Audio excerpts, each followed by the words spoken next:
guys, and welcome to the Wednesday edition of the morning Nerdcast. Why did I say newscast?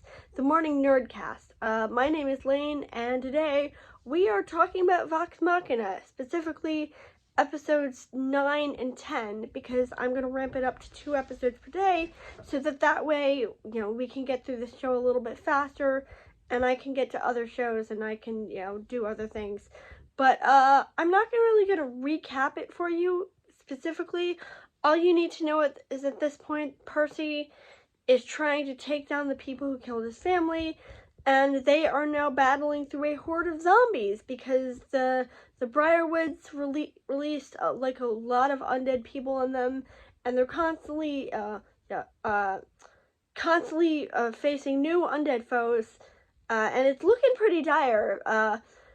Scanlan gets bitten. I'm surprised they didn't do a thing where Scanlan turned into a zombie, or was afraid he was going to turn into a zombie, but he gets bitten at one point. But luckily, Pike's crap with the Everlight actually comes to a really cool conclusion, because now she can astral project herself into the fray and use these really cool blasty powers, and it looks awesome. As I said, I didn't really care about the stuff that came before it. I didn't really care about her in the temple, because she's still there. She's still at the temple. And she says that if she got hurt or she was hit, she would have to go back and she wouldn't be able to connect again. So I think at some point that's going to come into play. Sorry, that was my thumb. Anyway, they have rescued Percy's sister, but unfortunately, something bad happened to his sister. But first, y'all know, or you don't know at this point, I love Kelly Hu. Kelly Hu makes anything better, and most of the characters she's played have been, or nuts. Maybe not all of them, because Stacy wasn't nuts, but most of the characters she's played have been psychotic femme fatale characters, and this is no different. She is, I think they said her name is Anna. She is one of the torturers who helped kill Percy's family, but unfortunately they can't kill her because she knows how to get to the thing that the Briarwoods are going to. I think they called it the ziggurat. I don't know why. That's such a cliche term. But anyway, they go there and they have no idea what the Briarwoods are trying to do. I have no idea what the Briarwoods are trying to do, because they're not making it clear, but it's got something to do with powder, this mineral, and this mineral can make acid, so maybe they're just gonna kill everybody or something.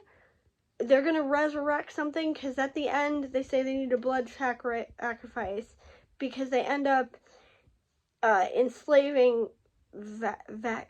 I think Vex is the male twin. Vex, or I can't remember which twin is what twins. Vex and Vex, but I can't remember. One of them is the male twin, one of them is the female twin. And they end up enslaving the male twin, and then Percy's sister turns on them. And I'm surprised Percy or somebody else didn't immediately point out that they probably did the same thing to her that they did to I think it's Vex. I think Vex is the guy. So I'm surprised nobody pointed that out, because it's pretty clear that they did the same thing to him that they did to Cassandra's sister. Not Cassandra. Why did I say that? I've been rewatching a little bit of Tangled. Percy's sister, not Cassandra's sister. That would be weird. Percy's sister. But also, Vex confesses to Keyleth, which I thought was really funny, because I had the same reaction she was, which is basically, what the hell? We're in the middle of a battle. What is wrong with you? You're confessing now? That now is not the time. And I was thinking the exact same thing. I thought it was very sweet, and I hope they come back to it. But I love the what the fuck, now is not the time. That was very funny.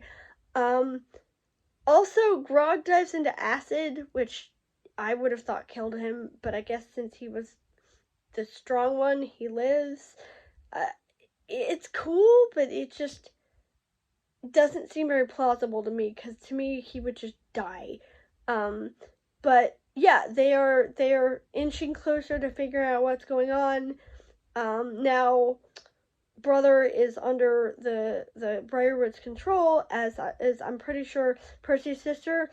Although one thing I don't understand is why the gun is now inciting him to kill her, because I thought that was a list. Like, I thought that was already predetermined list.